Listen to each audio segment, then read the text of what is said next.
Nous organisons ce soir, dans le cadre de ce qui va être la dernière conférence de la série de conférences qui ont été prévues et qui vont nous amener tout doucement jusqu'aux célébrations du cinquantenaire de l'ENEM au mois d'avril, enfin à la fin de ce mois-ci, une conférence qui est consacrée à un sujet, je ne veux pas dire sombre, mais un sujet très sérieux et vital pour nous, le défi du nombre et de la complexité.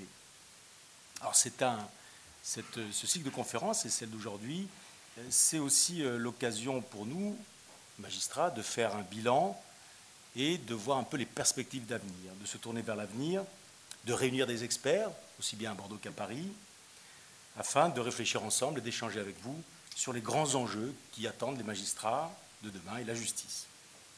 Défi du nombre et de la complexité. Le nombre, vous l'aurez compris, c'est des mots on ne peut plus simples. Le professeur Cadier va y revenir dans un instant. Mais le nombre, c'est avant tout, au premier chef, celui des affaires. Les affaires dont le magistrat a à connaître, les dossiers, les correspondances, les flux, les volumes.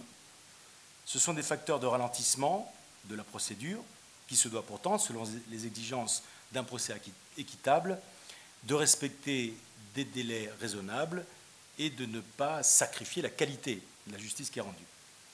La complexité, également, c'est, j'allais dire les nouvelles technologies, mais on va dire les technologies tout court.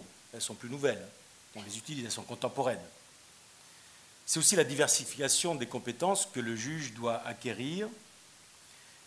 D'abord, c'est juger, c'est poursuivre, c'est instruire, mais c'est aussi gérer une équipe, gérer un tribunal, passer du statut d'expert à celui de gestionnaire, de manager. J'allais dire, permettez-moi l'écart, c'est passer de la gestion des indicateurs de police aux indicateurs de performance. Okay. La justice face au défi du nombre et de la complexité. Tel est l'exercice difficile que ce soir nous allons essayer de traiter, et j'ai été invité à le faire en tant qu'extérieur à la justice, donc non spécialiste, mais simplement citoyen d'une part, dirigeant institutionnel de l'autre et universitaire de métier. En m'intéressant à cette question et en cherchant un petit peu des éléments de comparaison exogènes, j'ai été d'abord très impressionné par le niveau de performance de notre système du judiciaire au regard des très maigres ressources que la nation consacre à sa justice. Constater qu'en termes de PIB par habitant, la France se situe au 20e rang des 43 pays du Conseil de l'Europe, par exemple, est un élément d'information que je n'avais pas. Constater que le nombre de juges par habitant et de procureurs par habitant est exceptionnellement bas en France par rapport à d'autres pays, là aussi, au regard de la 5e puissance économique du monde, ce sont des informations que le citoyen de base n'a pas forcément, même s'il lit assez régulièrement les journaux. Et à partir de cette constatation, ce que j'ai essayé de développer, c'est une réflexion entre les missions de la justice d'une part, quelques éléments d'organisation qui pouvaient venir d'autres structures qui se sont beaucoup réformées ces dernières années. Je pense notamment aux structures de santé qui ont également une mission de service public explicite pour lequel le coût de la prestation de santé est évidemment une des préoccupations principales du budget public et pour lequel, quand on regarde les évolutions qui se sont faites lors des dernières années, les analyses des fonctions de performance d'une part, des fonctions d'organisation et de coût pour la collectivité publique de l'autre, sont extrêmement intéressantes. Une des questions, par exemple, qui se pose, et qui se pose aussi bien dans la comparaison entre justice et santé que dans la comparaison entre ce qui se passe dans la justice en France et à l'étranger, est de savoir qui paye le coût de fonctionnement de la justice. Est-ce qu'elle est définitivement gratuite pour le justiciable?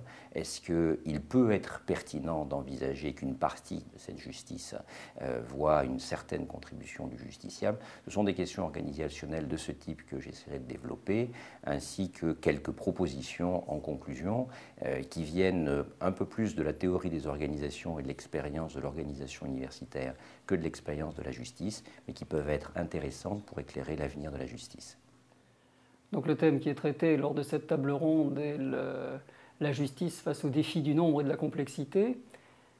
C'est un lieu commun que de dire à l'heure actuelle que l'environnement judiciaire se modifie, la demande de justice également, les moyens qu'elle utilise également. Pensons aux nouvelles technologies, pensons à tout ce qui change également autour des professions qui gravitent autour de l'institution judiciaire, la représentation en justice, la dématérialisation, la déstructuration même carrément de tout l'écrit dans le cadre d'un procès. Tout ceci crée un facteur de complexité qui est lié au changement. Le changement est déjà lui-même facteur de complexité pour ceux qui l'affrontent. Comment essayer de s'adapter à tout cela? Comment trouver des solutions? Comment réussir, qui plus est, dans un environnement marqué par les exigences de rentabilité, comment réussir à adopter une logique gestionnaire sans sacrifier la qualité? Tout ceci pose de redoutables problèmes, ne serait-ce que d'évaluation du reste, de la qualité et de la performance.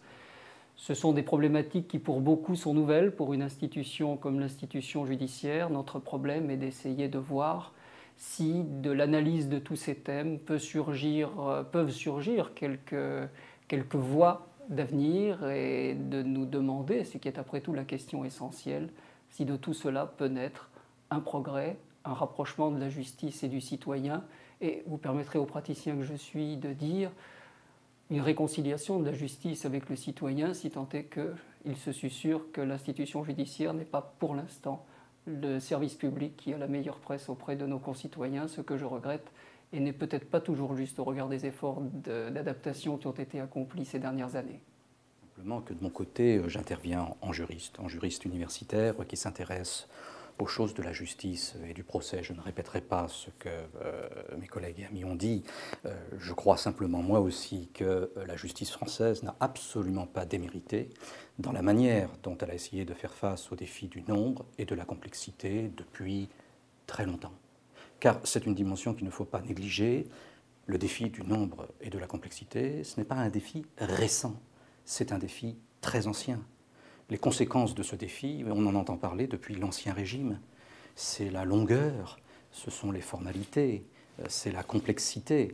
Ce qu'il y a peut-être de nouveau aujourd'hui, c'est qu'il y a une prise de conscience collective des défis posés à la justice par le nombre des affaires qui sont portées devant le tribunal et par la complexité qu'elle présente. Car cette complexité, ce n'est pas seulement une complexité juridique qui est inhérente à l'activité du juge, c'est aussi une complexité sociale, car beaucoup de questions de société entrent au prétoire aujourd'hui et il est difficile de les traiter.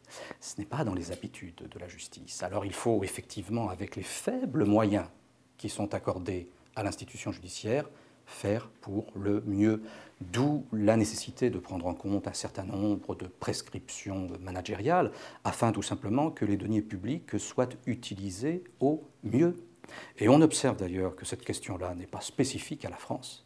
Elle se pose absolument de la même façon dans tous les pays qui présentent un niveau de développement économique et une organisation politique comparable. Et à peu près tous les pays essaient de mettre sur pied des solutions qui sont comparables.